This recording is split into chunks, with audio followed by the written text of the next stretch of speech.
Springs continues to change every year, but according to Mayor John Suthers, our city made big strides in 2015 and will improve even more in 2016. Fox 21's Macy Eglin now brings us the highlights. I think a lot of progress has been made in 2015 in Colorado Springs in terms of development. And in many ways, the mayor credits that success to his top 3 priorities. Number 1, creating a better relationship between the mayor and council members. We've made incredible strides in that regard. I think we're working together very closely for the good of Colorado Springs. The second, investing in the infrastructure, which he says is now in the process after voters approved a tax increase to fix the city's streets.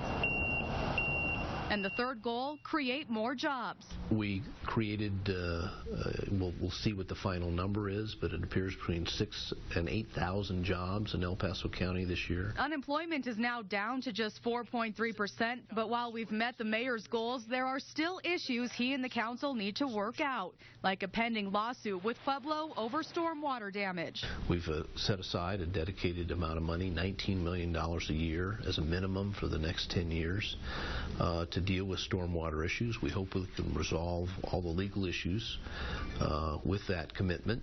Other than that, things are looking up for Colorado Springs. Mayor Suthers says we've been named one of the top 10 hottest real estate markets for 2016 and adds that we're also about to see major improvements in our downtown with the addition of the U.S. Olympic Museum and more housing. Plus, UCCS will be building a performing arts center and medical school. We predict that within 5 to 6 years, UCCS will be a $1 billion asset for the city of Colorado Springs. And speaking of assets, this year Pikes Peak saw a record number of visitors, bringing in more money to help our city take even bigger strides next year. We had a good year, but I think we can do even better in the future.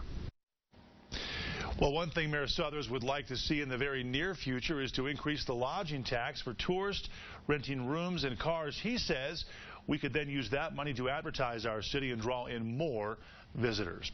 It is 8:44 right now.